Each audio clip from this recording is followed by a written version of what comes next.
wàllu yoon waaye surtout ci kaddu président Barrow jëmee ko ci police officers yi di leen woon of course strongly ñu bàyyi di demand xaalis ci loxo askan bi mooy nit ñi te loolu nekkul lu bees ci réew mi ñu koy dégg this time nag dafa dem ba ne ku ko def buñ la ci jàppee mun nga cee ñàkk ca liggéey ndax mun nañ leen cee dàq boobu kaddu en tant que ci ki nga xamante ne sax xam-xam dafa màcc ci wàllu yoon ndax nga déggee kaddu yooyu ak ndax président Barrow ci côté yoon ni mu wax war naa mun a nekk wala war na koo waxee noonu surtout nag am na ñu jàpp ne donte ne sax loolu xëj na war na koo wax waaye ci kaw la ko war a njëkka liggante balaa muy wax li nga xamante ne mooy officers yi nekk ci kaw tali bi.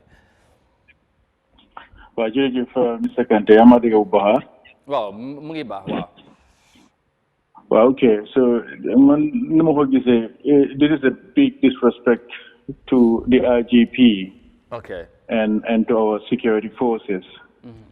Well, to me, this is more political than something that he wants to stop, and I think he needs to stop using our security to do his basically to politics. I keep telling them to stop insulting the intelligence of the Gambian people. Why do I blame that? Because they have more kukawara advice, more special advice. I'm busy to defend the internet, busy talk, see first class flight. So obviously, I wouldn't expect much from him.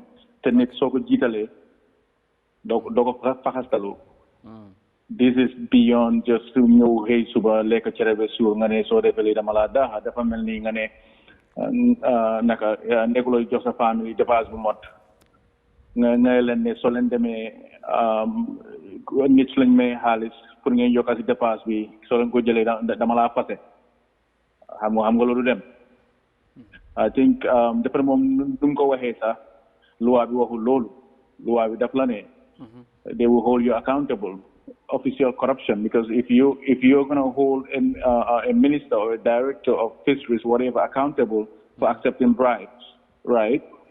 Same thing should apply to the police force, because that's in section 86, Criminal Code with Chapter 10, subsection 86A and 86B.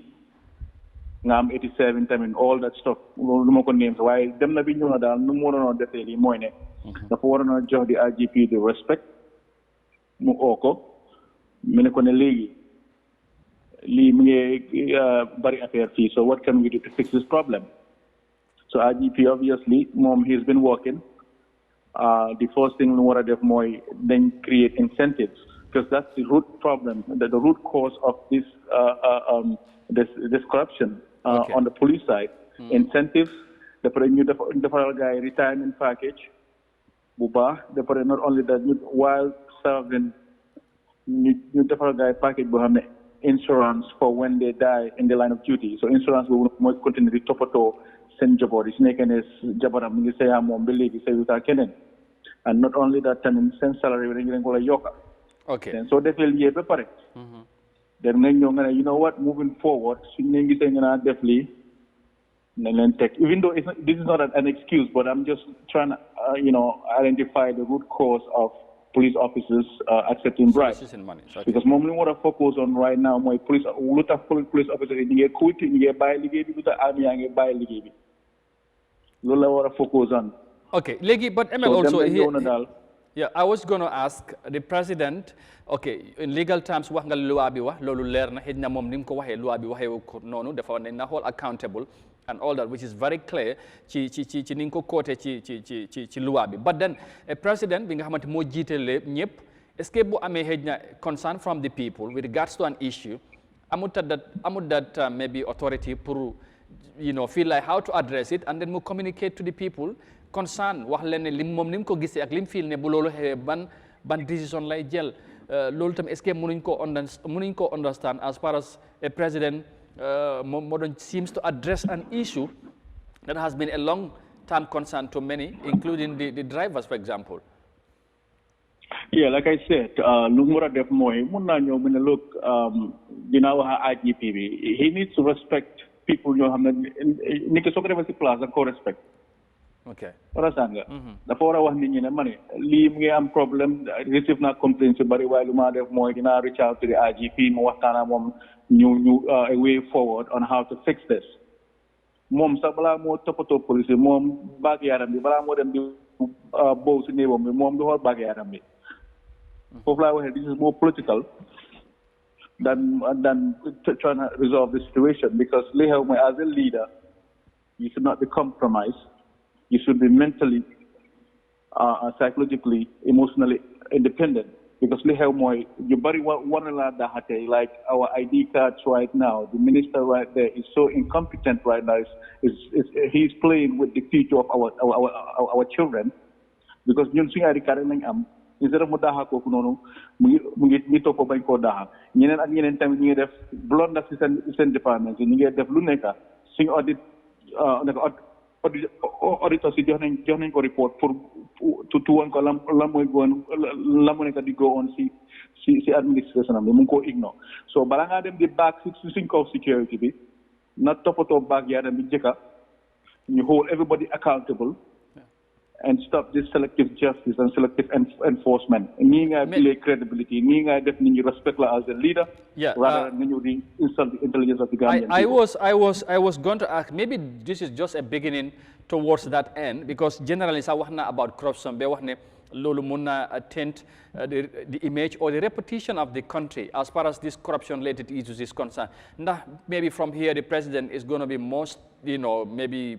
Firm on issues related to corruption you to the Chiromi, come police and maybe it's now going to be beyond only the police, but other areas like Yingawa, departments and whatever ministries that are mentioned, allegedly corrupt issues are reported in those areas. As a president, mu fight very, very firmly or strongly comme ñu bari ñu koy xaré ci mom ak ci nguur gi surtout. Yeah, like I said, the order by selective enforcement bit. He's not the owner of the country. Like, for example, like that Bakari Gazama, former Director General of Drug Enforcement, the coroner Daha Holko accountable. Okay. This 104 blocks you read, Nisa, one time I'm la one. I understand. So there are so many things going on in that department. Instead of hold these people accountable, to def lu dafa jël mu promote la am ak mo wax ne Gambia bala nga gëna mëna fame rek nga def lu bon so na by the promote nit ñi the former IGP with all due respect to him who is now the Minister of Interior bu nekk IGP dafa fa dara yow nga jël ko yóbbu ko ci loo xam ne has more responsibility and still it's not even reflecting on his job. He's playing with the future of our children. He's playing with the national security of the country, and yet still we look the other way around. And mostly when these things happen, they have happened more, this person knows too much. Okay. So if I feel like this Ukodahe, he not watch this Lubari. All right. With all due respect to him, if he wants people to respect him as a president, or as a person, he needs to lead by example. Okay. And make sure that everybody in the government and his administration is held accountable and mobile yoga excuses. All right. I know we will have more time. I know we will have more time, ML, to discuss this, inshallah, at Yenen. But just finally, just to summarize, and finally, he also talked about security, border security related issues. And, that's also important because lolu tamit naka nga ko gisee naka la Gambia muna def pour muna secure suñ border si, especially ñuy dugga ci réew mi and all that. We are collaborating with Senegal in border security related terms. But President bi su demee ba mu wax ko tamit loolu foog naa ne am na solo pour mun a safeguard suñ territory as a country, mun a maintain the peace and stability of this country. Naka nga gisee loolu tamit? Well, man binoon na plan, security plan, pour one guy ne how we could effectively secure our borders. Yeah. Why don't I get the that's another problem too. Because soldiers sing worry them patrol, essence amut. But then you get your coupons ñu ko jox ñoo xam ne si ministère ñoo xam ne ñoo waruñoo jox gars yi. There are so many things that are going on I cannot talk about on air for national security reasons.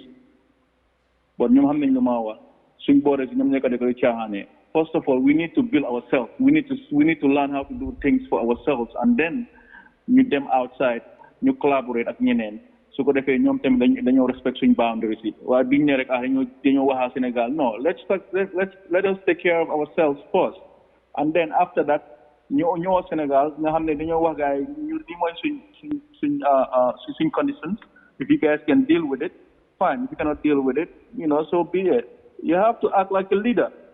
Why don't I? Because Senegal is send military musuñ dëkk bi ñoo dimbale. So which means that we have to succumb to their stuff. No, that's not how a leader think. It is what it is. So man dem na ñëw na daal pour bañ a jël too much of your time. We need to respect our security forces. You make sure that you provide our guys the gadgets that they need. Everything that they need to serve the country, to protect the country. All these millions because election invest in security. You buy the nyan tubabi. Tubabi is a security threat, by the way. I keep telling them like for example, I give an example. Israel, walkie-talkie, you guys giant fee, Lebanon, Hezbollah. Yeah. They planned that for 15 years. Okay. Understand? So they use this friendship gesture to control your country without you knowing it. But on another note, that's how they steal money from their countries. Okay. So I keep telling them that whatever they're receiving right now, without betting it, it's a national security threat. So you say you get sign law guys, you get hand over and all that stuff. You know what I mean? That's how they steal money. Okay. All right. I know, rest assured, we will talk about this security issue in the soonest possible time, because